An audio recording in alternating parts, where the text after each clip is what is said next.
إن الحمد لله نحمده ونستعينه ونستغفره ونعوذ بالله من شرور أنفسنا وسيئات أعمالنا من يهده الله فلا مضل له ومن يضلل فلا هادي له وأشهد أن لا إله إلا الله وحده لا شريك له وأشهد أن محمدا عبده ورسوله يا أيها الذين آمنوا اتقوا الله حق تقاته ولا تموتن إلا وأنتم مسلمون يا أيها الناس اتقوا ربكم الذي خلقكم من نفس واحدة وخلق منها زوجها وبث منهما رجالا كثيرا ونساء واتقوا الله الذي تساءلون به والأرحام إن الله كان عليكم رقيبا يا أيها الذين آمنوا اتقوا الله وقولوا قولا سديدا يصلح لكم أعمالكم ويغفر لكم ذنوبكم ومن يطع الله ورسوله فقد فاز فوزا عظيما أما بعد فإن خير الكلام كلام الله وخير الهدي هدي محمد صلى الله عليه وسلم وشر الأمور محدثاتها وكل محدثة بدعة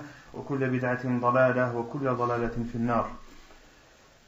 Donc le dernier cours portait sur les choses détestables, voire interdites, à faire durant la prière. On avait cité 14 choses, ou plutôt l'auteur a cité 14 choses qui sont déconseillées et certaines interdites à accomplir pendant la prière. Quelle est la première de ces choses qu'on avait citées? Qui s'en rappelle?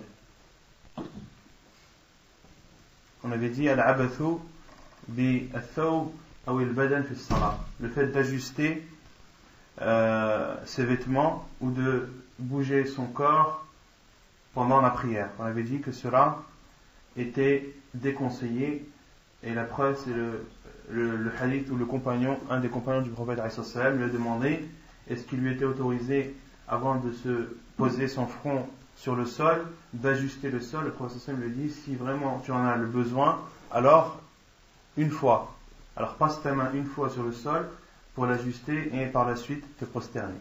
Les savants ont déduit qu'il était déconseillé de bouger, d'ajuster ses vêtements ou autres lorsque cela n'est pas nécessaire pendant la prière.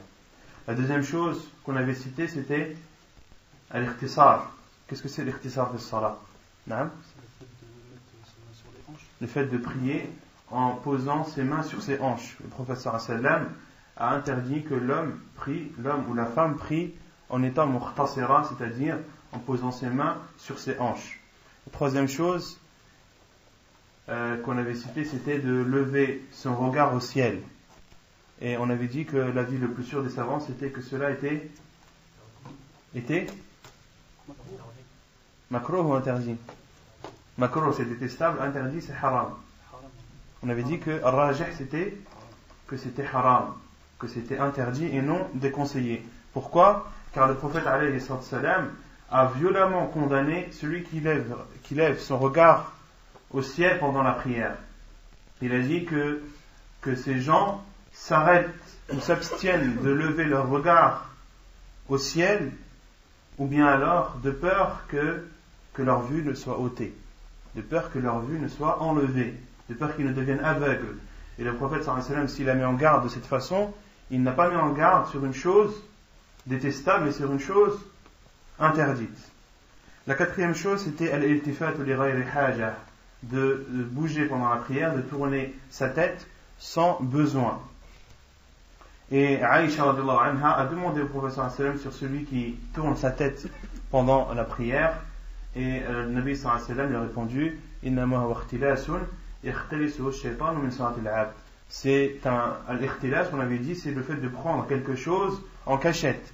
Une personne qui tourne sa tête pendant la prière, eh bien le diable lui a pris de sa prière, a pris de la récompense de sa prière.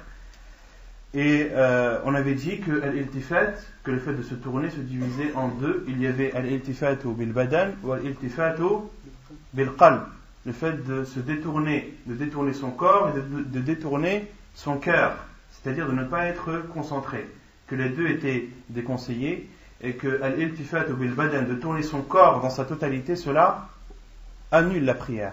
Pourquoi? Car en tournant ton corps dans sa totalité, en le déviant de la direction de la qibla, tu as porté atteinte à une des conditions de la prière qui est de se diriger en face de la Qibla. À partir du moment où ton corps n'est plus dirigé en face de la Qibla, eh bien, ta prière est annulée.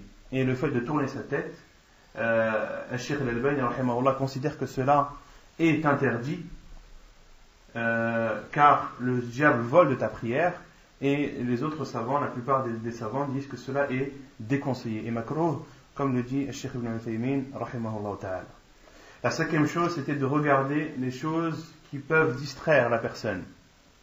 On avait cité le hadith où le prophète sallallahu alayhi wa sallam avait prié et qu'il portait un vêtement avec des traits blancs. Et le prophète sallallahu alayhi wa sallam, une fois sa prière finie, a demandé à ce qu'on rende cette tunique à Abu Jahl, celui qui lui avait offert, et de lui apporter sa tunique qui ne portait pas de relief, ni de motif.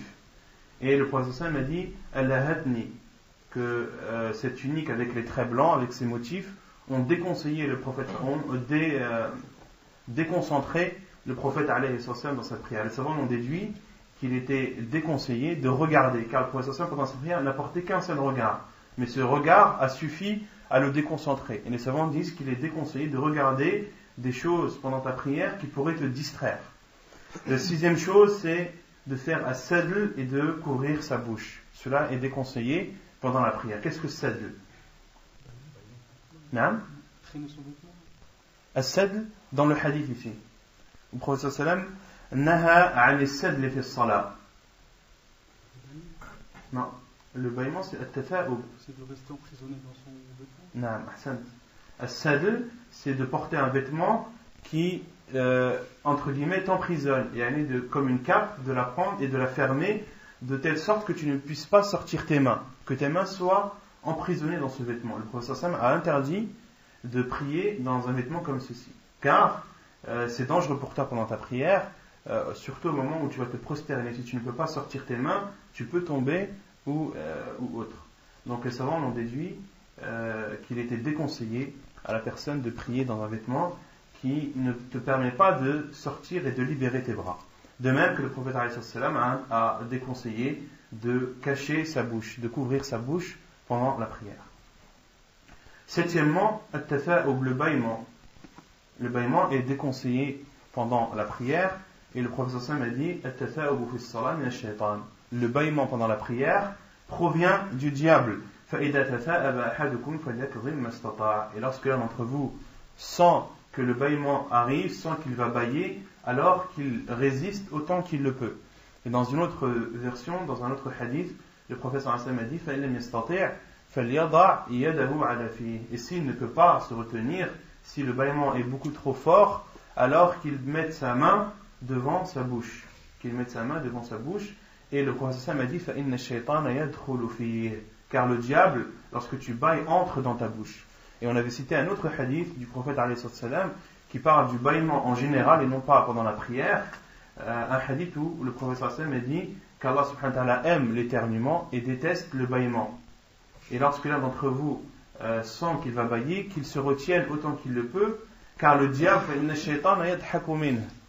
car en bâillant, le diable se moque de toi et rigole sur toi. Pourquoi? Car une personne, lorsqu'elle bâille, son visage se déforme et cela fait rire, entre guillemets, et fait rire le diable. Donc ne laisse pas le diable, ne donne pas cette opportunité à Shaitan de rire sur toi, et essaie de résister autant que tu le peux. Et si tu ne peux pas, alors mets ta main devant ta bouche comme nous l'a enseigné le prophète afin que le diable ne puisse pas y entrer. Et le fait de pousser et écrire en même temps, est-ce que c'est un fondement ou... Allahu a'lam, l'adri. Huitièmement, al-busaq ou jihat al-qibla. Le huitièmement, c'est le fait de cracher en direction de la qibla ou à sa droite. Ici, l'auteur a considéré cela comme étant déconseillé, mais on avait vu que l'avis le plus sûr, c'était que cela était interdit. Quelle est la preuve qu'on avait citée? Non?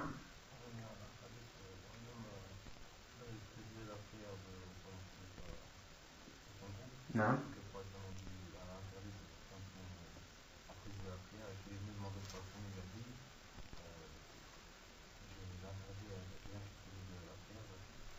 Non. Non, accent. Pas insulter, porter atteinte.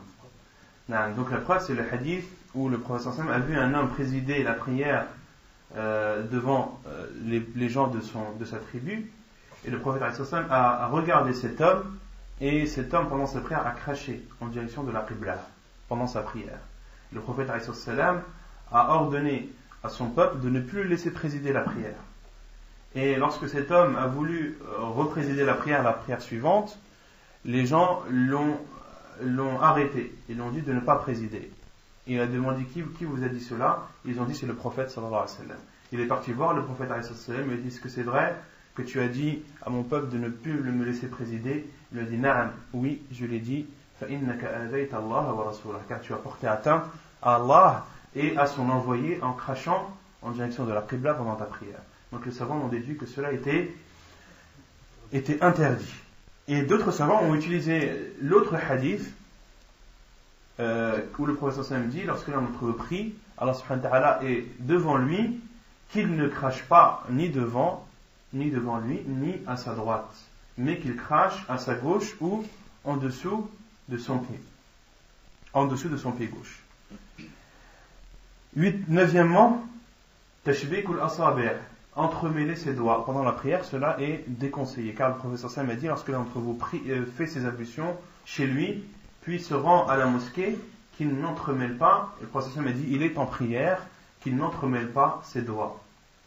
Donc le fait d'entremêler ses doigts comme ça pendant la prière est déconseillé. Même pour celui qui sort de chez lui, qui a fait ses ablutions et qu'il sort, il est en prière. On l'avait dit aussi, de même pour celui qui dans la mosquée attend la prochaine prière, il est considéré comme étant en prière, il lui est donc déconseillé aussi d'entremêler ses doigts.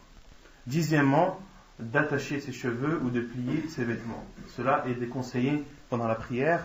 Le prophète sallallahu alayhi wa sallam a dit, comme cela a été rapporté dans le hadith d'Ibn Abbas, j'ai été ordonné de me prosterner sur 7 membres et de ne pas attacher mes cheveux ni de plier mes vêtements. Les savants ont déduit que lorsque tu veux prier, il t'est déconseillé d'attacher tes cheveux et de plier tes vêtements, car lorsque tu te prosternes, tout doit se prosterner.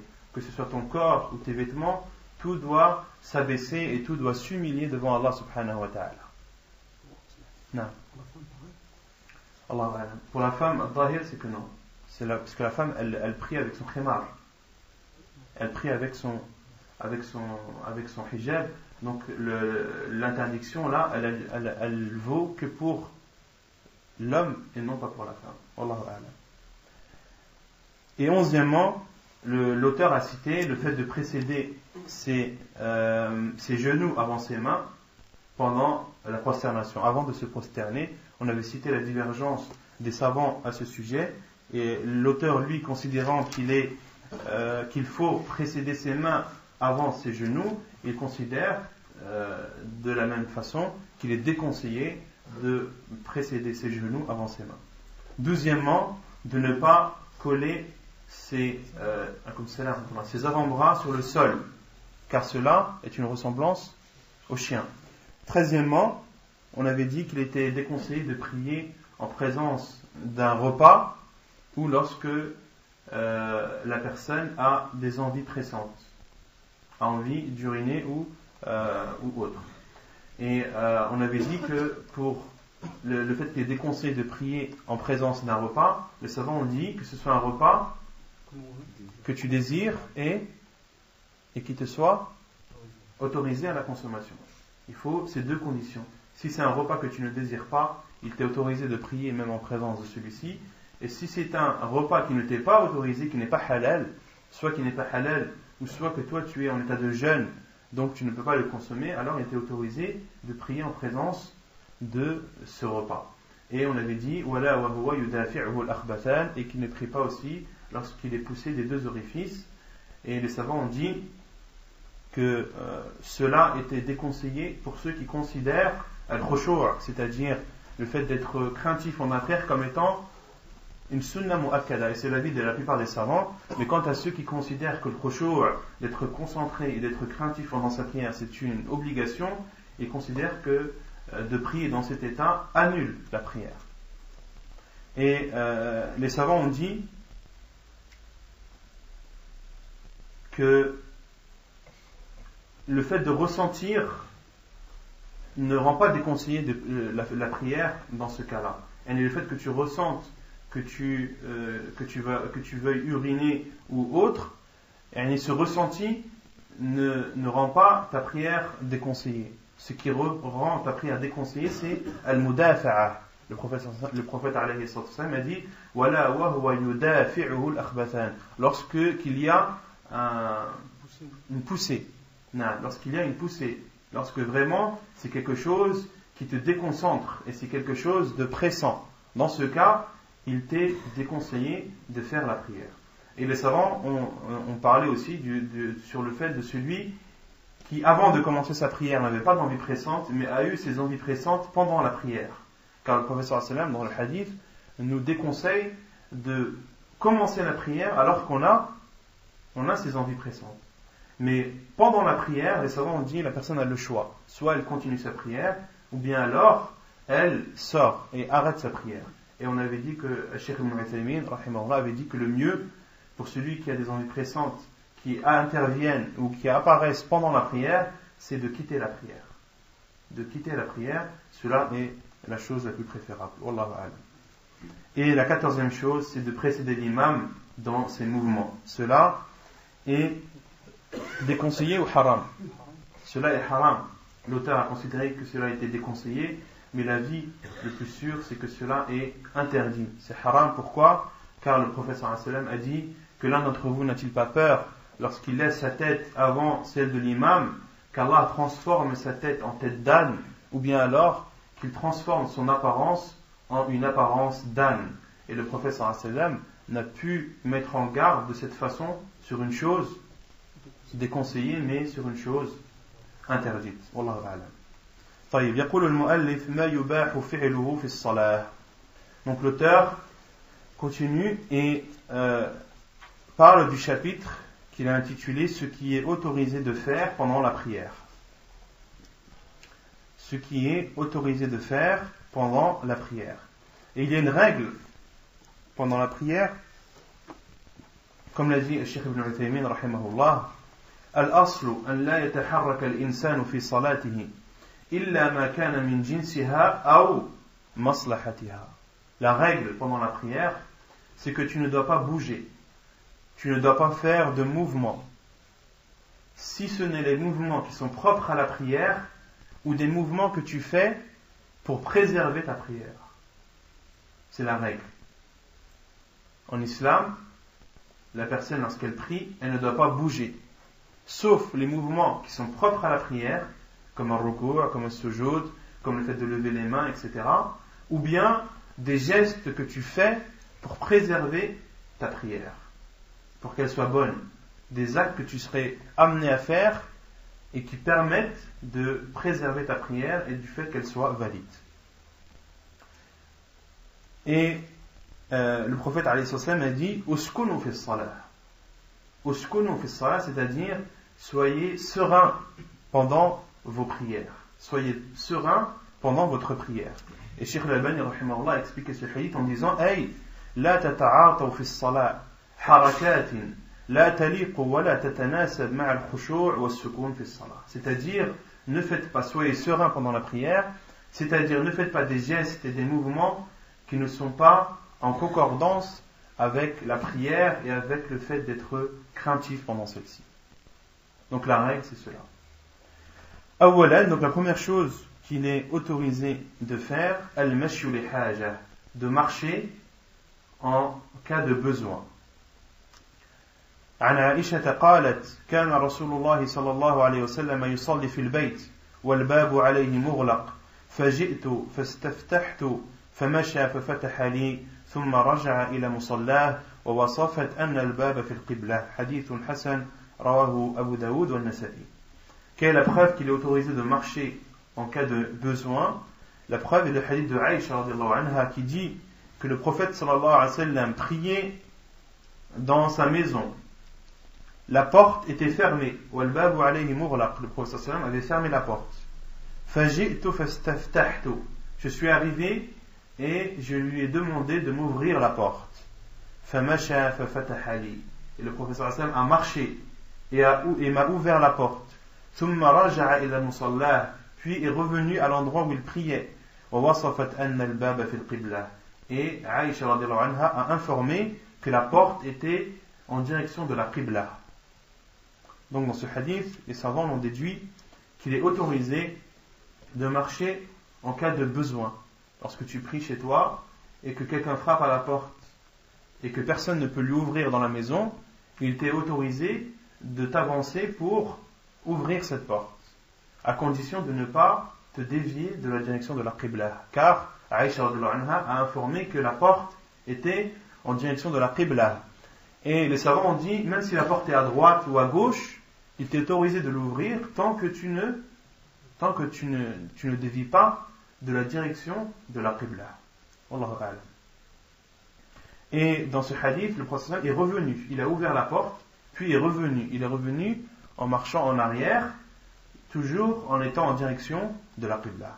Donc si tu as une porte qui est derrière toi par exemple, tu peux reculer, l'ouvrir, à ta droite tu peux faire 2-3 pas, l'ouvrir tout en restant en direction de la Qibla. Deuxièmement, haml as-sabi, de porter un enfant. عن أبي قتادة أن رسول الله صلى الله عليه وسلم كان يصلي وهو حامل أمامة بنت زينب بنت رسول الله صلى الله عليه وسلم ولأبي العاص ابن الربيع فإذا قام حملها وإذا سجد وضعها حديث متفق عليه. Donc de porter un enfant, cela est autorisé pendant la prière. La preuve est le hadith d'Abu Qatada qui dit que le prophète sallallahu alayhi wa sallam priait en portant Umama bint Zaynab. Umama bint Zaynab, c'était sa petite-fille, la petite-fille du prophète alayhi salam, qui s'appelait Umama, la fille de Zaynab, la fille du prophète sallam, Zaynab, et de Abu al-As ibn Rabi'. Abu al-As ibn Rabi' qui était le gendre du prophète alayhi salatu wassalam. Le gendre du prophète alayhi salatu wassalam qui s'est converti tardivement. Et ils étaient déjà mariés avant l'arrivée de l'islam. Et lorsque le prophète sallallahu alayhi wa sallam est parti à Médine, il a appelé sa fille Zaynab radiallahu anha et l'a séparée de Abu al-As ibn Rabi', car il n'était pas musulman. Et lorsqu'il s'est converti tardivement, vers un peu avant Am al-Fath, un peu avant l'année de la victoire, le prophète alayhi salam a rendu sa fille à Abu al-As ibn Rabi' en considérant le premier mariage. En considérant le premier mariage, et le prophète sallam n'a pas fait un nouveau acte de mariage. Et donc le prophète sallam portait Umama, sa petite fille, pendant la prière. Lorsqu'il se levait, il la prenait, et lorsqu'il voulait se prosterner, il la posait. Alayhi salatu wassalam. Et il a fait de même avec Al-Hassan, radiallahu anhu, avec son petit-fils Al-Hassan, le fils de Ali ibn Abi Talib, radiallahu anhu. Et beaucoup de hadiths citent cela, entre autres que le prophète sallam avait prié en portant Al-Hassan, et que dans une de ses prosternations, Al-Hassan, radiallahu anhu, est monté sur le dos du prophète sallam, ce qui a fait que le prophète sallam a allongé sa prosternation au point que les compagnons s'inquiétaient et qu'un des compagnons a levé sa tête pendant la prosternation pour voir le prophète sallam, pour voir s'il allait bien, s'il ne lui était rien arrivé, et puis s'est reprosterné. Et c'est lui qui a vu que Al-Hassan était sur le dos du prophète sallam. Et les autres compagnons, lorsque le prophète sallam a terminé sa prière, ont demandé: oh envoyé d'Allah, pourquoi est-ce que dans telle prosternation tu as allongé, tu as tardé pendant cette prosternation? Et le prophète sallam a dit: Al-Hassan était monté sur son dos et je ne voulais pas le déranger, je ne voulais pas le précipiter. Troisièmement, thalithan qatlu al-aswadayn, de tuer les deux choses noires. عن أبي هريرة رضي الله عنه أن رسول الله صلى الله عليه وسلم أمر بقتل الأسودين في الصلاة العقرب والحية. Donc les deux noirs, c'est-à-dire le scorpion et le serpent. La preuve est le hadith d'Abu Hurayra radiallahu anhu qui dit que le prophète sallallahu alayhi wa sallam a ordonné de tuer les deux noirs, al-aswadayn fi salah, pendant la prière, al-aqrab wal-hayya, le scorpion et le serpent. Hadith authentique rapporté par Ibn Khuzayma. Donc dans ce hadith, le prophète sallallahu alayhi wa sallam a ordonné, les savants ont dit هذا الأمر للاستحباب, a ordonné, c'est-à-dire de façon préférentielle. Ce n'est pas une obligation, mais c'est préférable. Amara biqatl al-aswadayn, il a ordonné de tuer les deux noirs, les deux choses noires qui sont le scorpion et le serpent. Et les savants ont dit, le prophète sallallahu alayhi wa sallam a utilisé le terme noir car c'est ce qui est le plus courant chez les scorpions et chez les serpents, c'est qu'ils sont de couleur noire. C'est ce qui est le plus répandu. Cela ne nie pas sur le fait que si tu vois un scorpion qui n'est pas noir ou un serpent qui n'est pas noir, de ne pas le tuer pendant la prière. Non. Et le prophète sallallahu alayhi wa sallam a dit al-aqrab wal-hayya, le scorpion et le serpent. Et cela, quelle que soit la nature ou quelle que soit la taille ou l'âge de ces deux choses, que ce soit un petit scorpion ou un grand, que ce soit un petit serpent ou un grand, que ce soit un scorpion qui est dangereux ou non dangereux, que ce soit un serpent qui soit dangereux ou non, le prophète sallallahu alayhi wa sallam a dit al-aqrab wal-hayya, le scorpion et le serpent. C'est-à-dire, quelle que soit la sorte ou quel que soit le type de scorpion ou de serpent, il t'est autorisé de le tuer. Et les savants ont déduit aussi qu'il est autorisé de tuer tout ce qui pourrait te nuire. Il est autorisé de tuer pendant la prière tout ce qui peut te nuire à ta santé, nuire à ta vie, etc. Et cela n'est pas propre uniquement aux scorpions et aux serpents. Le prophète sallallahu alayhi wa sallam a cité le scorpion et le serpent car ce sont les deux choses, les deux animaux qui sont le plus répandus, et qui peuvent porter atteinte à la personne qui prie. Non. C'est que les animaux, ça peut tenir si un être humain peut tenir aussi un serpent. Non, même si quelqu'un tout ce qui peut te nuire. Ça on dit tout ce qui peut te nuire, même si c'est une personne qui veut te faire du mal, tu as le droit de lui répondre. Et concernant le serpent, on en déduit de ce hadith, le prophète sallallahu alayhi wa sallam a dit de tuer les serpents. Mais il y a d'autres hadiths où le prophète alayhi wa sallam nous interdit de tuer les serpents présents dans les maisons.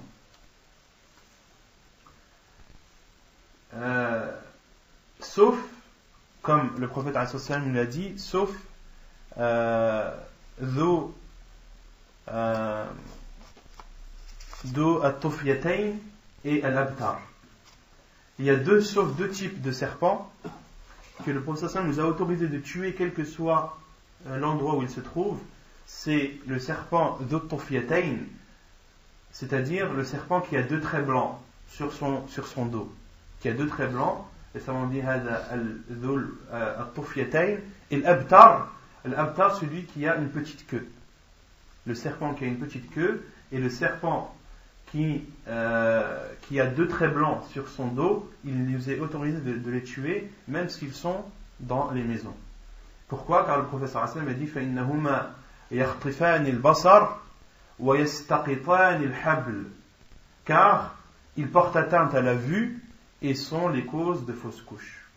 Ces deux types de serpents, le professeur sallallahu alayhi wa sallam a dit qu'ils portent atteinte à la vue et qu'ils sont responsables de fausses couches. Les savants ont dit qu'ils portent atteinte à la vue, c'est-à-dire que ces serpents, il y a plusieurs explications. Soit ces serpents, lorsqu'ils attaquent, ils attaquent les yeux en premier. Et d'autres savants ont dit non. Lorsque ton regard croise le regard de ce serpent, cela porte atteinte à ta vue. C'est une spécificité qu'Allah subhanahu wa ta'ala a donnée à ce type de serpent. Il suffit que ton regard croise le sien pour que ta vue soit atteinte. Et c'est l'avis que les savants ont le plus soutenu. Et ils ont dit, et cela est comparable à celui qui a l'ayn, celui qui a l'ayn, celui qui a le mauvais œil.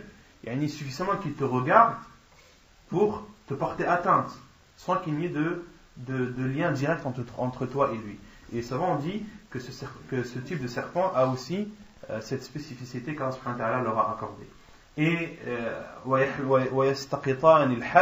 et qu'ils sont la cause de fausses couches, c'est-à-dire que les femmes, lorsqu'elles voient ce type de serpent, elles sont prises par une peur qui en général sont la conséquence, ou qui ont pour conséquence que cette femme enceinte fasse une fausse couche. Donc les savants ont autorisé, le prophète sallam a ordonné de tuer ces deux types de serpents, qu'ils soient dans la maison ou non.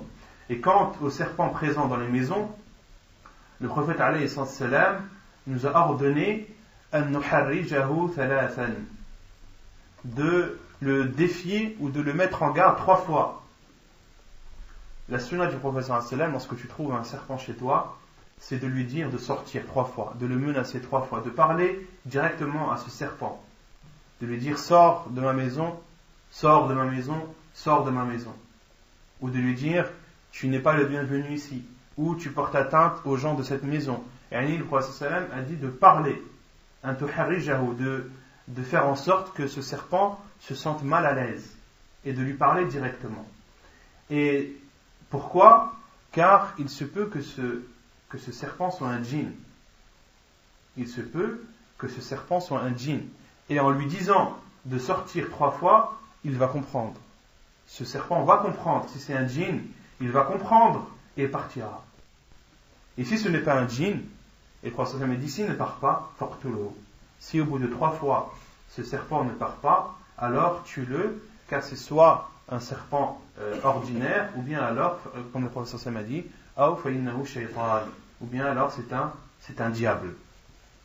Et la preuve de cela est un hadith rapporté dans Sunan Abi Daoud, qui a été authentifié par Sheikh Al-Albani, rahimahullah, qu'un homme était chez un compagnon du prophète alayhi salam, et il a senti des mouvements sous le lit. Il s'est levé et le compagnon lui a dit, que fais-tu?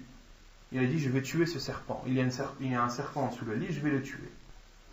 Et ce compagnon, radiyallahu anhu, a dit, regarde la maison en face. Dans cette maison, il y avait un homme qui venait de se marier récemment. Un compagnon du prophète sallallahu alayhi wa sallam qui s'était marié récemment. Il est parti dans une des batailles avec le prophète alayhi salam, et comme ça ne faisait pas longtemps qu'il s'était marié, il a demandé au prophète sallam de lui autoriser d'aller voir sa femme. Et le prophète sallam lui a autorisé, lui a dit irji' bi silahik. Le prophète sallam lui a autorisé, il lui a dit lorsque tu retourne avec ton arme. Et ce compagnon radiyallahu anhu, lorsqu'il est arrivé devant chez lui, il a vu sa femme devant la porte. Il lui a demandé, que fais-tu? Il lui a dit, entre dans la maison et tu verras pourquoi est-ce que je suis dehors. Et il est rentré, il a vu un serpent dans sa maison, et il l'a planté avec sa lance. Et il est sorti, ce compagnon radiyallahu anhu, est sorti avec le serpent planté à sa lance, en levant sa lance, et le serpent qui bougeait encore, il n'était pas encore mort. Et il est sorti, en levant sa lance, le serpent planté dessus. Et le rawi al-hadith a dit, et je ne sais pas qui est mort le premier, est-ce que c'est le serpent ou l'homme? Et les gens de sa tribu sont partis voir le prophète alayhi salatu wassalam et lui ont dit, ressuscite-nous cet homme.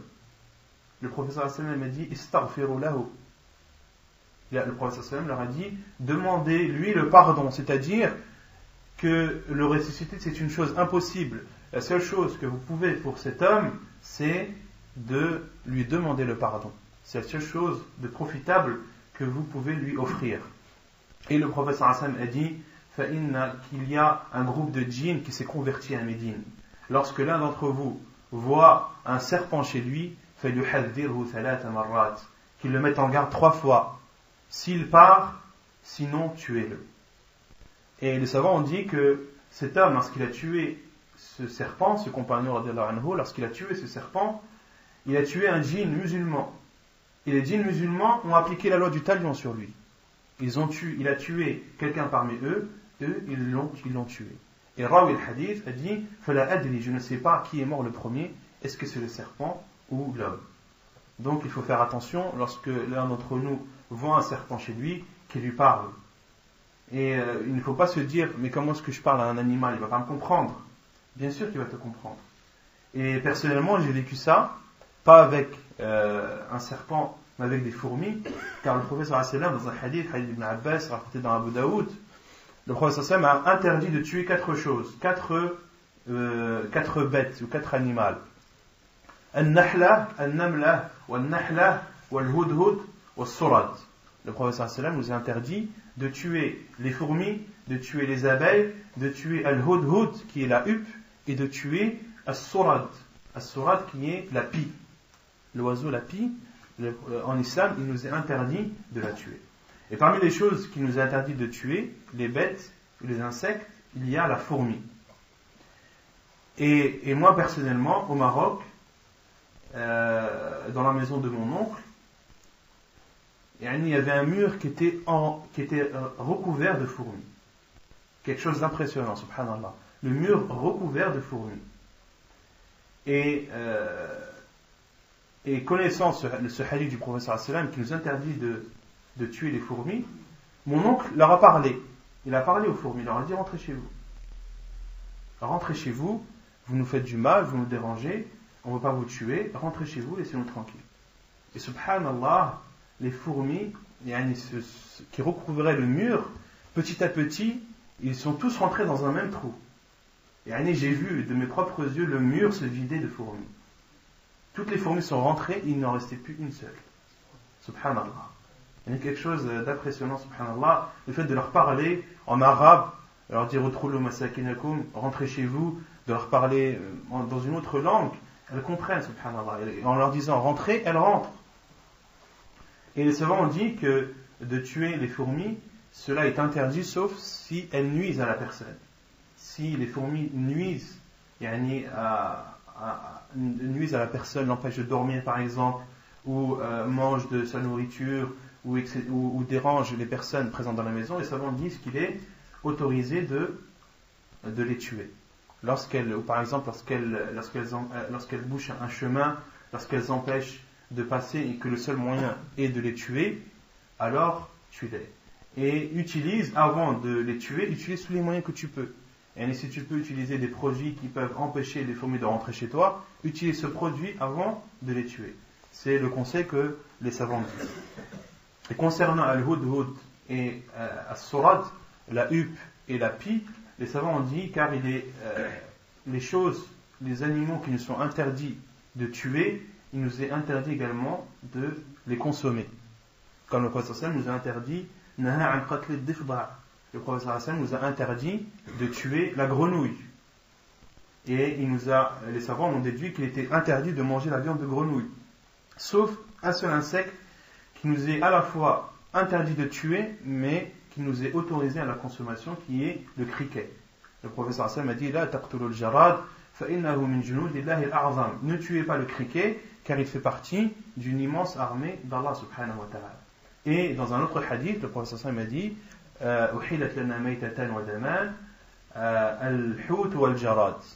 il nous est autorisé 2 bêtes mortes qui sont le poisson et le criquet. Donc le criquet, lorsque tu le trouves mort, il t'est autorisé de le manger, même si il t'est interdit de le tuer. C'est le seul insecte qui est à la fois interdit de tuer, mais qui t'est autorisé à la consommation. Tous les autres animaux que le prophète sallallahu alayhi wa sallam nous a interdit de tuer, il nous est interdit de les consommer. Donc dans ce hadith, lorsque tu es en prière et que tu vois un serpent qui n'a pas de trait blanc sur son dos et qui n'a pas de petite queue, alors demande-lui de sortir 3 fois. Et ne le tue pas à premier abord. رابعا الالتفات والإشارة المفهمة للحاجة. عن جابر قال اشتكى رسول الله صلى الله عليه وسلم فصلينا وراءه وهو قاعد فالتفت إلينا فرآنا قياما فأشار إلينا فقعدنا. Donc la 4e chose qu'il est autorisé de faire pendant la prière, c'est de tourner sa tête ou de faire un signe qui peut être compris, et ceci en cas de besoin. La preuve est le hadith de Jabir qui dit que le prophète sallallahu alayhi wa sallam était malade. Ishtaka, c'est-à-dire qu'il s'est plaint. Et les savants ont dit, dans d'autres versions, le prophète sallallahu alayhi wa sallam s'est plaint car il est tombé d'un cheval et s'est fait mal sur son flanc, sur le côté de son corps, qui ne lui permettait pas de prier debout. Et le prophète sallallahu alayhi wa sallam priait assis. Fasallayna, donc Jabir dit, nous avons prié derrière lui alors qu'il était assis. Faltafata ilayna, et le prophète sallallahu alayhi wa sallam a tourné sa tête en direction de ses compagnons et a vu qu'ils étaient debout, que lui était assis, qu'il priait assis, et que ses compagnons radiyallahu anhum priaient debout. Fa'ashara ilayna faqa'adna, et le prophète sallallahu alayhi wa sallam a fait un signe à ses compagnons de s'asseoir, et ils se sont assis. Et ainsi la sunna, lorsque l'imam prie assis, priez assis. Comme il a dit, وَإِذَا صَلَّى جَالِسًا فَصَلُّوا جُلُوسًا أَجْمَعِينَ. Et lorsqu'il prie assis, alors priez tous assis. Et la cause, c'est le prophète sallam détestait cela, car c'est ce que faisaient les Romains avec leur roi. Le roi s'asseyait et eux étaient devant lui, étaient debout devant lui. Le prophète sallam a dit, ne faites pas comme les Romains, et lorsque l'imam prie assis, alors priez assis de même. Donc dans ce hadith, le prophète sallam a tourné sa tête et a fait un signe de sa main par lequel ses compagnons ont compris qu'il fallait qu'il s'assied.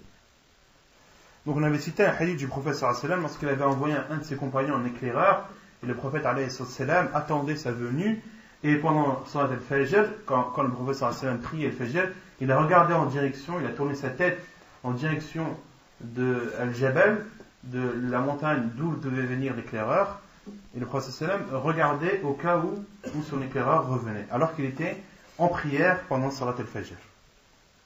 خامسا البصاق في ثوبه أو إخراج منذيله من جيبه لما مر في حديث جابر في النهي عن البصاق أو عن البصاق جهة القبلة. Donc cinquièmement, qu'il est autorisé de cracher sur son vêtement ou bien de sortir un mouchoir à notre époque, de sortir un mouchoir et de cracher dessus pendant sa prière, comme cela a été rapporté dans le hadith de Jabir radiallahu anhu, qui dit, où le prophète sallam a dit, lorsque l'un d'entre vous est debout pendant sa prière, il est devant Allah subhanahu wa ta'ala est devant lui, qu'il ne crache pas devant lui ni à sa droite, mais qu'il crache à sa gauche en dessous son pied gauche.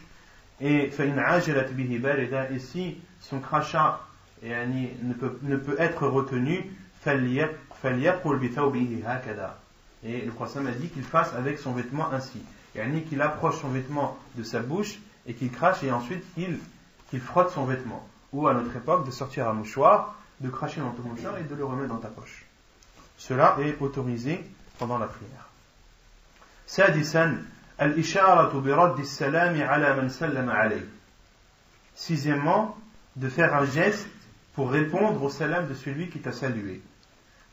عن عبد الله بن عمر قال خرج رسول الله صلى الله عليه وسلم إلى قبى يصلي فيه فجاءته الأنصار فسلموا عليه وهو يصلي قال فقلت لبلال كيف رأيت رسول الله صلى الله عليه وسلم يرد عليهم حين كانوا يسلمون عليه وهو يصلي قال يقول هكذا وبسط كفه وبسط جعفر بن عون كفه وجعل بطنه أسفل وجعل ظهره إلى فوق حديث حسن صحيح رواه أبو داود. Selon Abdullah ibn Umar qui dit, le prophète sallallahu alayhi wa sallam est sorti à Quba pour y prier, et Al-Ansar sont passés à proximité du prophète alayhi sallam et ils l'ont salué alors qu'il était en prière. Et Abdullah ibn Umar a dit, j'ai dit à Bilal, comment as-tu vu le prophète sallallahu alayhi wa sallam répondre à leur salut alors qu'il était en prière? Et Bilal a dit, يقول هكذا وبسط كفه وبسط جعفر بن عون كفه. Et Bilal radiallahu anhu a tendu sa main, وجعل بطنه أسفل وجعل ظهره إلى فوق. Et il a mis la paume de sa main vers le bas et le dessus de sa main vers le haut. Il a tendu sa main comme ça, en faisant un signe de sa main, la paume de la main vers le sol et le dessus de la main dirigé vers le ciel. Donc cela est la façon par laquelle le musulman répond au salam de celui qui le salue, de faire ainsi, de faire comme ça. Il y a d'autres riwayats, d'autres versions du hadith où le prophète sallallahu alayhi wa sallam a répondu au salam en faisant un signe de sa tête, en haussant sa tête comme ça. Et les savants ont déduit, comme Cheikh Al-Albani rahimahullah, qu'il y a deux façons de répondre au salam. Soit tu réponds au salam en tendant ta main, la paume vers le sol et le dessus vers le ciel, ou bien alors de faire un mouvement de ta tête. Et Cheikh Al-Albani dit, et cela dépend de la situation dans laquelle tu te trouves, et cela dépend de celui qui t'a salué, d'où il vient. Est-ce qu'il vient de devant toi ou est-ce qu'il vient de derrière toi? S'il vient de devant toi, alors réponds-lui en faisant le mouvement de ta main, car il le verra. Et s'il vient de derrière toi, alors fais un mouvement de ta tête, car il le verra. Et si une personne te salue, entre de derrière toi, et que toi tu lui réponds en faisant un mouvement de ta main, est-ce qu'il va avoir ta main? Il ne va pas avoir ta main.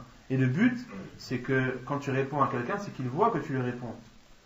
Et Cheikh Al-Albani dit dans ce cas, fais un mouvement de ta tête, car il verra ta tête.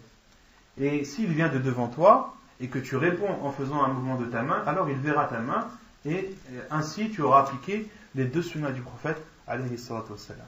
Le mouvement de la tête, Il se fait comme ça. non, En baissant la tête et en la relevant. Et pour le salam, est-ce que c'est plus comme la qaïm?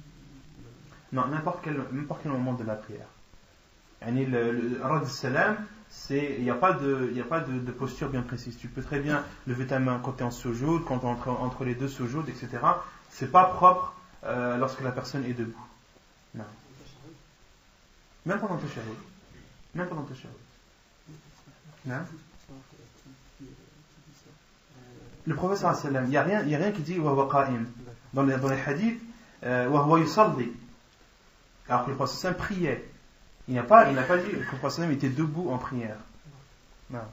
Par rapport à la salat, c'est une surrogatoire. Que ce soit un fard ou un nafl, que ce soit une prière surérogatoire ou que ce soit une prière obligatoire, cela est autorisé dans les deux cas. سابعا تسبيح الرجال وتصفيق النساء لأمر يحدث في الصلاة. Donc, septièmement, la septième chose qui est autorisée pendant la prière, c'est de dire Subhanallah pour les hommes et de frapper les mains pour les femmes lorsqu'une chose intervient ou lorsqu'un fait intervient pendant la prière.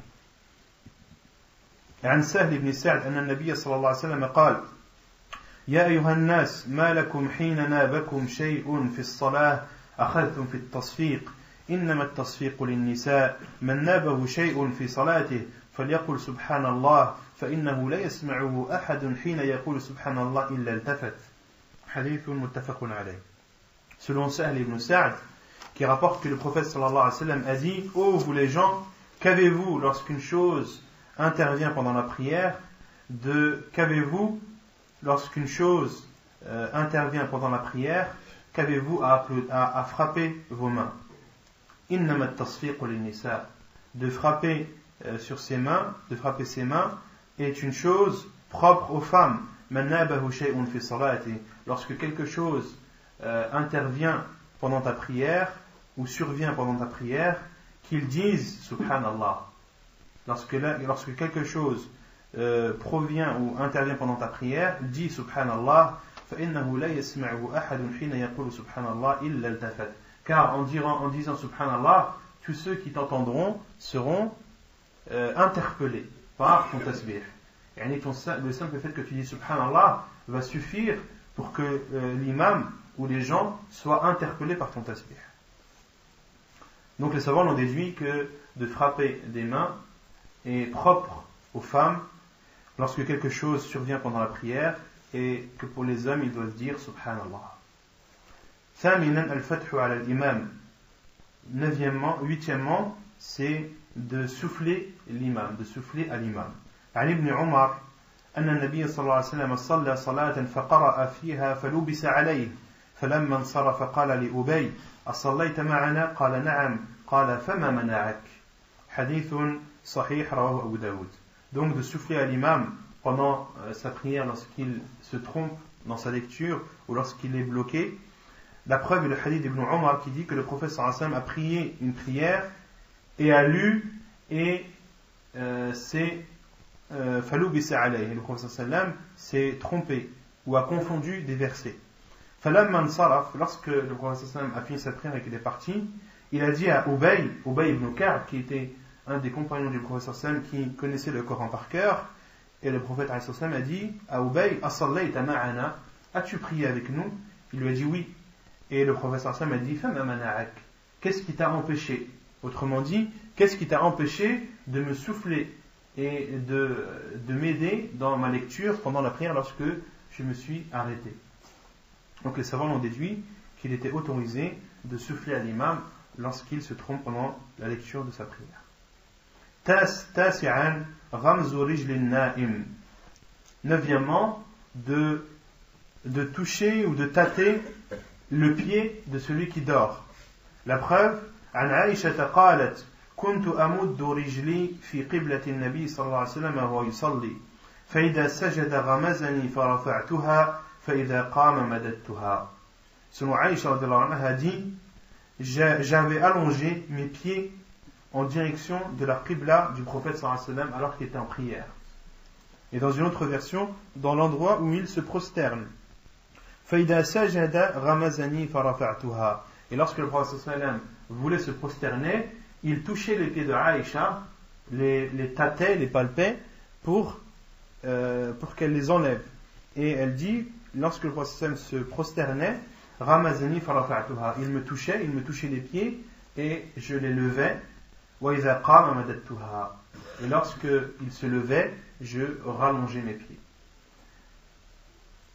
Et dans une autre version de ce hadith, walaysa fil bayti masabih.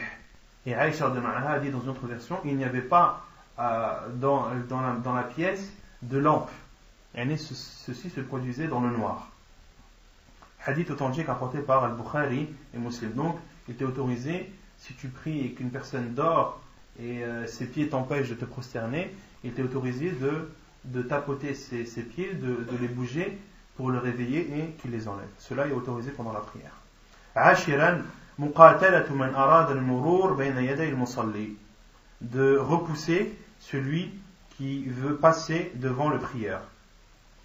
عن أبي سعيد قال سمعت النبي صلى الله عليه وسلم يقول إذا صلى أحدكم إلى شيء يستره من الناس فأراد أحد أن يجتاز بين يديه فليدفع في نحره فإن أبى فليقاتله فإنما هو شيطان. Donc selon Abu Saïd qui dit, j'ai entendu le prophète sallallahu alayhi wa sallam dire, lorsque l'un d'entre vous prie vers une chose qui le préserve des gens, c'est-à-dire vers une sutra, et que quelqu'un veut passer devant lui, qu'il le repousse au niveau de son cou, s'il refuse, qu'il le combatte, car c'est un diable. Hadith sahih rapporté par Muslim. Donc il est autorisé de repousser, voire de combattre celui qui veut passer devant toi pendant la prière. Ce mouvement ou ces mouvements de ta part sont autorisés. 11 البكاء. عن علي قال ما كان فينا فارس يوم بدر غير المقداد ولقد رأيتنا وما فينا إلا نائم إلا رسول الله صلى الله عليه وسلم تحت شجرة يصلي ويبكي حتى أصبح. حديث صحيح رواه ابن خزيمة. Donc la 11e chose, c'est le fait de pleurer. Cela est autorisé pendant la prière. La preuve est le hadith de Ali radiallahu anhu qui dit que le jour de la bataille de Badr, il n'y avait comme éclaireur que Al-Miqdad ibn al-Aswad. Et Ali ibn Abi Talib dit, et ceci après la bataille de Badr, les compagnons de étaient extrêmement fatigués. Et le prophète sallam avait participé à cette bataille, et Ali radiallahu anhu a dit, وَلَقَدْ رَأَيْتُنَا وَمَا فِينَا إِلَّا نَائِمٌ. Et je regardais, et je nous regardais, et il n'y avait parmi nous que des personnes qui dormaient. Ali radiallahu anhu dit, tout le monde dormait de fatigue, tout le monde était fatigué. Parmi les compagnons du prophète alayhi salam, illa Rasulullah, sauf le prophète alayhi salam, tahta shajaratin, qui était sous un arbre, yusalli wa yabki hatta asbah. Et le prophète sallam priait et pleurait jusqu'au lendemain, jusqu'à l'heure de subh. Donc le prophète alayhi salam, malgré qu'il ait assisté à cette bataille et qu'il est fatigué, le prophète sallam, Ali radiallahu anhu l'a vu prier en dessous un arbre et pleurer alayhi salatu wassalam.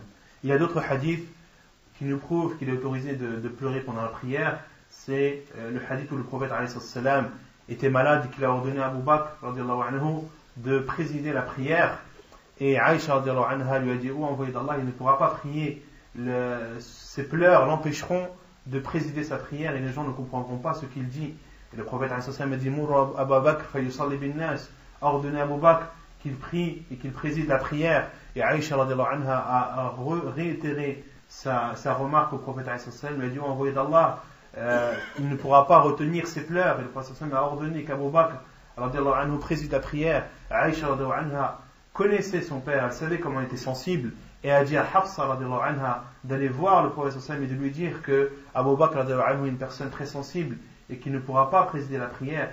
Hafsa radiallahu anha a tenté également de convaincre le prophète alayhi salam, mais le prophète a dit Mourou Abu Bakr falyusalli bin nas, ordonnez à Abu Bakr de présider la prière. Malgré le fait que ces femmes radiallahu anhu ont insisté sur le fait qu'Abu Bakr radiallahu anhu était une personne sensible et qui pleurait beaucoup pendant sa prière, cela n'a pas empêché le prophète sallam d'ordonner de prier. Autrement dit, il est autorisé de pleurer pendant la prière.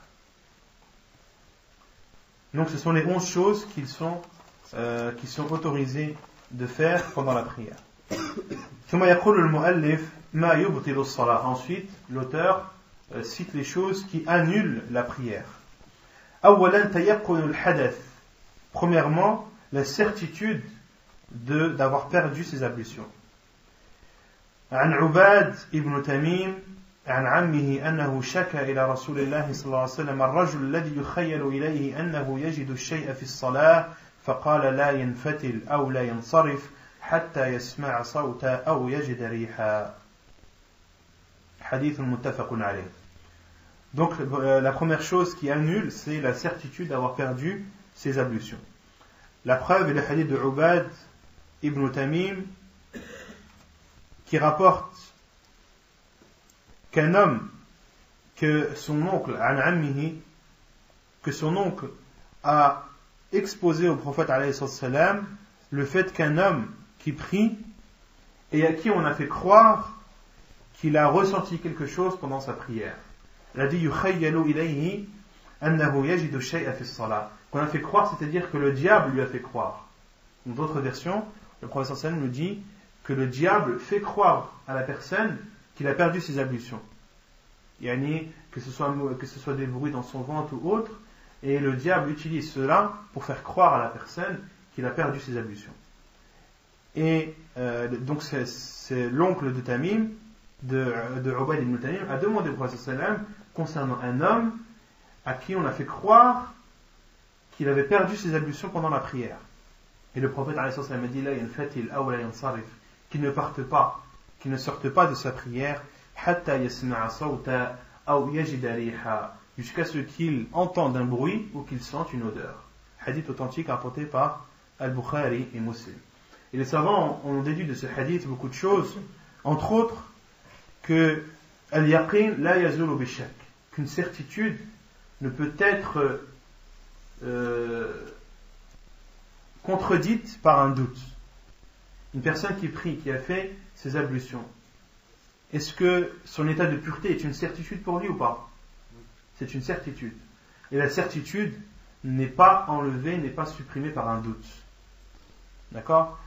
Cette certitude que tu as en état d'ablution, elle ne doit être enlevée que par une certitude. Al-yaqin la yazulu illa bil-yaqin. Al-yaqin la yazulu illa bil-yaqin. Une chose certaine ne doit être supprimée ou contredite que par une chose certaine. Et le prophète alayhi salam, lorsqu'il a dit qu'il ne portait pas jusqu'à ce qu'il entende un bruit ou qu'il sente une odeur, ce n'est pas une condition. Le prophète alayhi salam a dit cela pour montrer et pour insister sur le fait que si la personne en est sûre et certaine, et tu peux très bien être sûr et certain d'avoir perdu tes ablutions sans sentir d'odeur ni d'entendre de bruit. Les sourds, est-ce qu'ils entendent? Ils n'entendent pas. Une personne qui n'a plus le sens de l'odorat. Il y a des personnes qui n'ont plus le sens de l'odorat. Ils n'ont plus cette capacité de différencier les odeurs. Donc, le fait de restreindre ce hadith uniquement à entendre un bruit et sentir une odeur, c'est une erreur. Les savants disent c'est une erreur. Et il faut comprendre ce hadith, c'est la certitude. À partir du moment où tu es certain, que ce soit par un bruit, par une odeur ou par autre chose, mais que tu es certain, alors sors de ta prière et va refaire tes ablutions. Si tu n'es pas certain, base-toi sur ta certitude qui est que tu as tes ablutions et que tu es en état de pureté. Wallahu a'lam. ثانيا ترك ركن من الأركان أو شرط من الشروط عمدا وبدون عذر لقول النبي صلى الله عليه وسلم للمسيء صلاته ارجع فصلي فإنك لم تصلي حديث متفق عليه ولأمره صلى الله عليه وسلم لمن رأى في ظهر قدمه لمعة أن يعيد الوضوء والصلاة حديث سبق رواه أبو داود وهو حديث صحيح. Donc la deuxième chose qui annule la prière, c'est de délaisser un pilier ou de délaisser une condition. Et je ne sais pas pourquoi l'auteur ici a dit volontairement. Car on avait vu que même celui qui délaisse un pilier involontairement, sa prière elle est batila. Donc je ne sais pas l'auteur pourquoi est-ce qu'il a dit amdan. Allah alam, je ne sais pas pourquoi il a dit ça. Ce qui est connu des savants, c'est que le pilier ou le shart ou la condition, ils doivent obligatoirement être accomplis. Une personne qui a délaissé un pilier, que ce soit par oubli ou autre, il doit absolument le refaire. Même les prosternations de la distraction ne répareront pas sa prière. Il doit refaire ce pilier. Et il faut rajouter aussi pour celui qui délaisse une chose obligatoire volontairement. Celui qui délaisse une chose obligatoire volontairement, cela annule sa prière. La preuve est le hadith où le prophète sallallahu alayhi wa sallam a dit à cet homme qui a mal accompli sa prière, irji' fasalli fa innaka lam tusalli. Retourne faire ta prière car tu n'étais pas en train de prier. Et également, ce qui prouve que lorsque tu délaisses une condition de la prière, cela annule ta prière, c'est lorsque le prophète sallallahu alayhi wa sallam a ordonné à cet homme, lorsque le prophète sallallahu alayhi wa sallam a vu dans son pied un endroit qui n'était pas atteint par l'eau. Le prophète sallallahu alayhi wa sallam lui a ordonné de refaire ses ablutions et de refaire sa prière. Hadith authentique rapporté par Abu Daoud. ثالثا الأكل والشرب عمدا. Troisièmement, le fait de boire et de manger volontairement. Cela annule la prière. قال ابن المنذر أجمع أهل العلم على أن من أكل أو شرب في الصلاة الفرض عامدا أن عليه الإعادة وكذا في صلاة التطوع عند الجمهور لأن ما أبطل الفرض يبطل التطوع. Donc la preuve que le fait de manger et de boire volontairement pendant la prière annule celle-ci, c'est l'unanimité des savants. Comme l'a dit Ibn al-Mundhir, les savants sont unanimes sur le fait que celui qui mange ou qui boit pendant une prière obligatoire, volontairement, qu'il doit la recommencer. وَكَذَا فِي صَلَاةِ التَّطَوُّعِ. Et de même pour la prière surérogatoire, selon la plupart des savants, لِأَنَّ مَا أَبْطَلَ الْفَرْضِ يُبْطِلُ التَّطَوُّعِ. Car ce qui annule une prière obligatoire annule également une prière surérogatoire. Donc il y a l'unanimité des savants pendant la prière obligatoire. Celui qui mange ou qui boit pendant une prière obligatoire volontairement, sa prière est annulée. Et si on vous demande quelle est la preuve, quelle est la preuve? C'est quoi la preuve?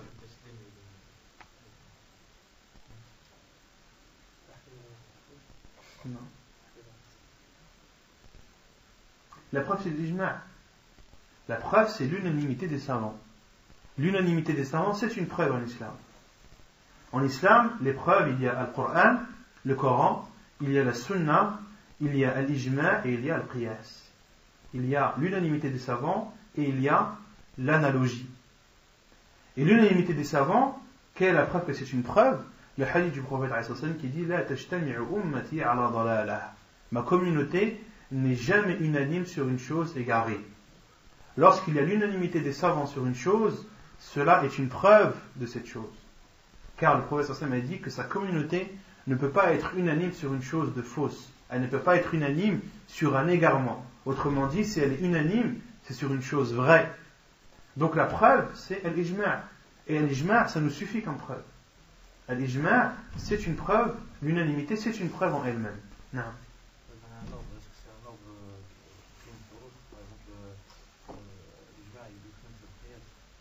Non, l'ijma' il prime sur le qiyas. L'ijma' il prime sur le qiyas. Et le qiyas c'est l'analogie. C'est la dernière, mais elle est énormément utilisée. Al-Qiyas, l'analogie, est énormément utilisée. Par exemple, Allah subhanahu wa ta'ala a dit وَلَا تَقُلْ لَهُمَا أُفٍّ. Ne leur dites pas ouf, en parlant des parents. Est-ce qu'il est autorisé de les frapper? C'est quoi la preuve? C'est le degré le plus bas. Ouais, mais c'est quoi la preuve? C'est l'analogie. Al-Qiyas. Par analogie, il est plus interdit de frapper tes parents que de leur dire ouf. Est-ce qu'il y a un hadith qui te dit de ne pas frapper tes parents? Comment? Non, Al-Qiyas c'est utilisé par les savants, mais il y a énormément de jugements où le Qiyas est utilisé. T'as pas sur chaque chose un hadith bien précis ou un verset bien précis. Tu en déduis. Il y a beaucoup de déductions dans l'ahkam al-shar'iyya. Donc la preuve c'est l'ijma'. رابعا الكلام عمدا لغير مصلحة الصلاة. Donc de parler volontairement dans des paroles qui ne sont pas ou qui n'ont pas pour but de préserver la validité de ta prière. عن زيد بن أرقم قال كنا نتكلم في الصلاة يكلم الرجل منا صاحبه وهو إلى جنبه في الصلاة حتى نزلت وقوموا لله قانتين فأمرنا بالسكوت ونهينا عن الكلام. La preuve qu'il est interdit de parler volontairement lorsque ces paroles ne sont pas pour le bien de la prière, c'est le hadith de Zayd ibn Arqam qui dit nous parlions pendant la prière. L'homme parlait à son compagnon. Alors l'homme parlait à son compagnon qui était à côté de lui pendant la prière. Hatta nazalat wa qumu lillahi qanitin. Jusqu'à ce que le verset où Allah subhanahu wa ta'ala dit wa qumu lillahi qanitin, et levez-vous pour Allah avec humilité. Fa umirna bis sukut wa nuhina 'anil kalam. Et nous avons été ordonnés de nous taire et il nous a été interdit de parler. Qui leur a ordonné? Allah subhanahu wa ta'ala, et le prophète alayhi salam leur a ordonné de se taire et leur a interdit de parler pendant la prière. Et les paroles qui sont autorisées pendant la prière, c'est at-tasbih pour l'homme. De dire subhanallah, ça c'est autorisé, comme on a cité les hadiths précédemment, et aussi de souffler à l'imam. C'est une parole qui est autorisée pendant la prière. Non, tout ce qui était rapporté dans le sunnah, comme les versets qu'on avait cités dans Surat al-A'la. Et sinon, la base c'est que tu fais des gestes. Et quand tu veux faire comprendre quelque chose à quelqu'un alors que tu es en prière, tu dois utiliser des gestes et non pas la parole. D'accord? C'est ça la base, c'est que tu utilises les gestes. Khamisan ad-dahik. La cinquième chose qui annule la prière, c'est le rire. ونقل ابن المنذر الإجماع على بطلان الصلاة بالضحك. Et la preuve, c'est l'unanimité des savants, comme l'a rapporté Ibn al-Munzir, l'unanimité des savants sur l'annulation de la prière de celui qui a ri pendant sa prière. Et concernant le sourire, cela n'annule pas la prière. Le sourire, cela n'annule pas la prière, comme c'est l'avis de beaucoup de savants, parmi eux Cheikh Ibn Baz qui dit At-tabassum la yufsidu as-salah. Le sourire n'annule pas la prière, mais il est déconseillé. Les 4 imams l'ont déconseillé. Wa karihahu al-a'immatu al-arba'a, l'imam Malik, l'imam Ahmad, l'imam Abu Hanifa et l'imam Shafi'i, tous disent que at-tabassum, que de sourire pendant la prière, est déconseillé. Sadisan مرور المرأة البالغة أو الحمار أو الكلب الأسود بين يدي المصلي دون موضع سجوده. Donc sixièmement, l'auteur dit le passage d'une femme pubère, d'un âne ou d'un chien noir devant le prieur دون موضع سجوده, entre eux, avant l'endroit où il pose son front. Avant l'endroit où il pose son front. Qu'est-ce que vous pensez de cette phrase de l'auteur? Il dit ce qui annule la prière, la sixième chose qui annule la prière, c'est le fait qu'une femme pubère passe devant toi, ou bien un âne, ou bien un chien noir, qu'il passe devant le prieur avant l'endroit où il se prosterne. Ahsant. Et l'auteur n'a pas dit إذا لم يصلي إلى سترة. Parce que celui qui prie vers une sutra et qu'une femme pubère passe devant lui, est-ce que cela annule sa prière? Non. Parce qu'il a mis une sutra. Et l'auteur n'a pas précisé ça. Et il a dit qu'une femme, lorsqu'elle passe devant toi, une femme pubère, un âne ou un chien, qu'il coupe ta prière. Il n'a pas dit quand tu n'as pas de sutra. Parce que quand tu as une sutra, ta prière n'est pas annulée. Donc il faut rajouter إذا لم يصلي إلى غير سترة أو إذا صلى إلى غير سترة. إذا صلى إلى غير سترة. Ceux qui ont le livre, il faut qu'ils rajoutent إذا صلى إلى غير سترة. مرور المرأة البالغة أو الحمار أو الكلب الأسود بين يدي المصلي دون موضع سجوده إذا صلى إلى غير سترة.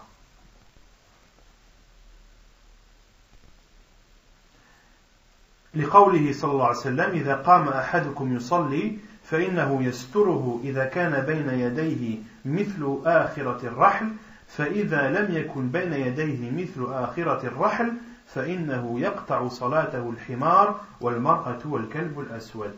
حديث سبق وهو حديث صحيح. Et la preuve, et le hadith, vous verrez, il est très clair, c'est la parole du prophète alayhi salatu wassalam qui dit lorsque l'un d'entre vous se lève pour prier, le préserve sa prière lorsqu'il a devant lui un obstacle qui a la taille de la selle d'un chameau, du dossier de la selle d'un chameau. On avait dit c'était une hauteur d'une coudée. فإذا لم يكن بين يديه مثل آخرة الرحل, et s'il n'a pas devant lui un obstacle d'une hauteur du dossier de la selle d'une chamelle, فإنه يقطع, alors coupe sa prière l'âne, la femme et le chien noir. Le prophète sallallahu alayhi wa sallam avait dit فإذا لم يكن, s'il n'a pas devant lui une sutra d'une hauteur d'une coudée, alors si un âne, un chien noir ou une femme passe devant lui, alors sa prière est annulée. Autrement dit, s'il a une sutra, sa prière n'est pas annulée. Wallahu a'lam. Wa naktafi bi hadha al-qadr. Wa sallallahu wa sallam wa baraka ala nabiyyina Muhammad wa ala alihi wa sahbihi ajma'in. Wa akhiru da'wana alhamdulillahi rabbil alamin. Non? Donc le frère demande celui qui éternue pendant sa prière, est-ce qu'il doit dire Alhamdulillah? La réponse est oui. La personne, lorsqu'elle prie et qu'elle éternue pendant sa prière, il lui est autorisé de dire Alhamdulillah, comme le dit Cheikh Al-Albani, rahimahullah ta'ala. Et il y a le hadith d'un compagnon, radiallahu anhu, rapporté dans Sahih Muslim, qui a éternué pendant sa prière, et il a dit Alhamdulillah. Un compagnon a éternué, il a dit Alhamdulillah, et ce compagnon lui a dit Arhamukallah. Et les compagnons, radiallahu anhum, ont frappé sur leur cuisse pour le faire taire. Pour faire taire ce compagnon qui a dit Arhamukallah. Et regardait, et jetait des regards sur ce compagnon, radiallahu anhu.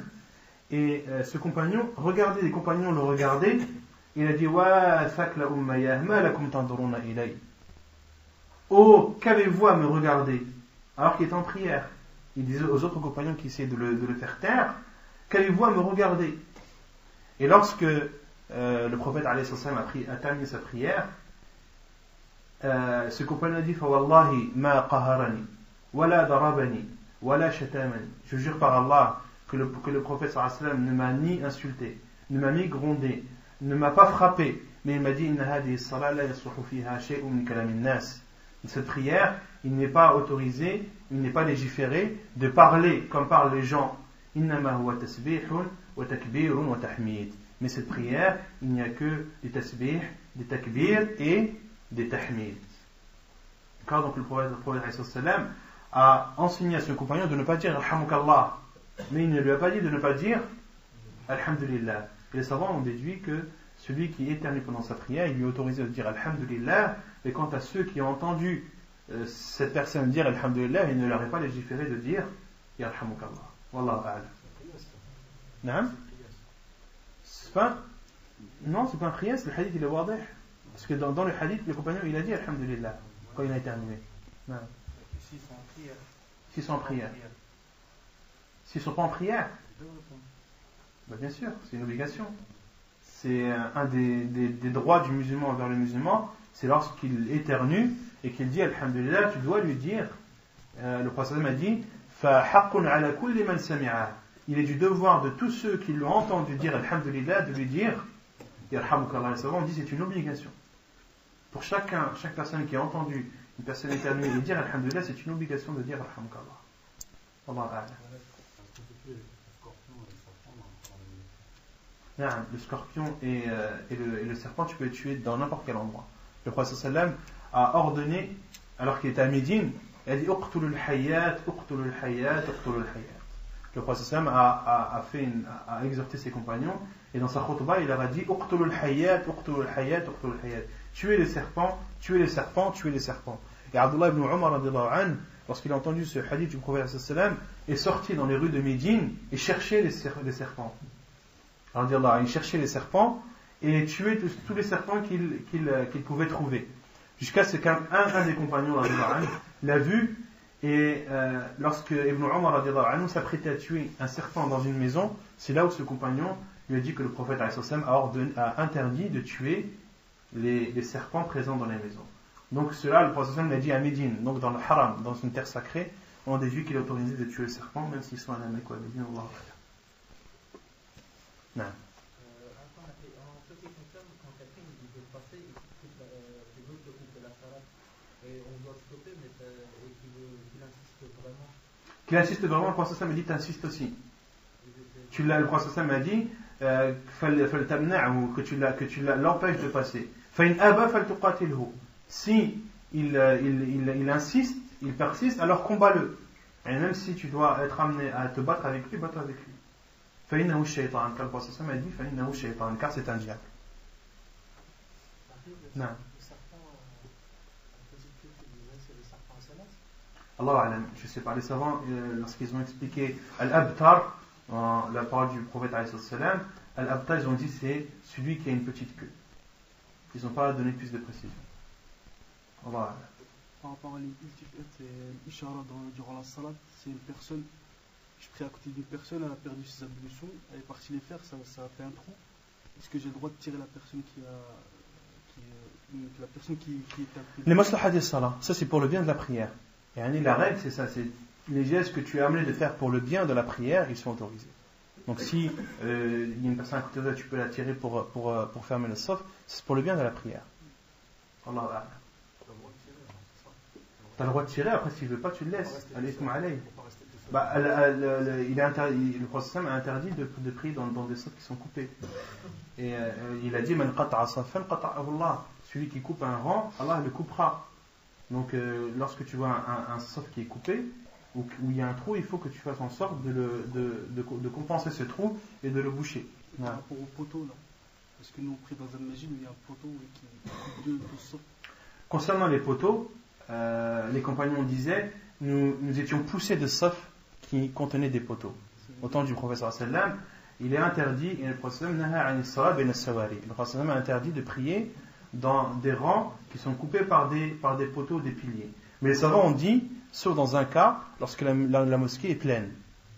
Lorsque la mosquée est pleine, les savants disent tous, comme Cheikh Al-Albani, Cheikh Ibn Baz, Cheikh Ibn Taymin, disent tous qu'il est autorisé de prier dans un saf qui est coupé par des piliers lorsque la mosquée est pleine et qu'il n'y a pas d'autre endroit où prier. Mais sinon, dans une mosquée qui n'est pas pleine, tu ne dois pas prier dans un saf qui est coupé par des piliers. Wallahu a'lam. C'est bon? Subhanakallahumma wa bihamdika ashhadu an la ilaha illa anta astaghfiruka wa atubu ilayk.